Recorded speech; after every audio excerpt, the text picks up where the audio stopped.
So, sir, today I'll be talking about intraday directional option selling strategy. Okay. Before we proceed, can you just let me know what, according to you, is a bullish or a bearish candle?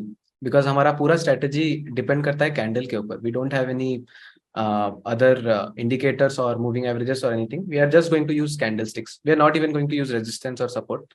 We are just going to use candlesticks. Okay. So जितना मेरा understanding है, मैं generally Wick जो होता है, जो ऊपर का विक और नीचे का विक, उसको देख के इवैल्यूएट करते हैं. अगर नीचे विक बड़ा है तो नीचे से बाइंग हुई है तो बुलिश हो गया. ऊपर विक अगर बड़ा है तो ऊपर में सेलिंग हुई है तो वो थोड़ा बेरिश हो गया. Exactly, sir. So you gave out the definition.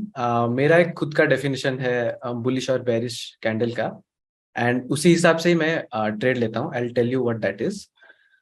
So whenever a candle is formed, ये दो candle, according to you, इन दोनों में से ज्यादा bullish कौन है?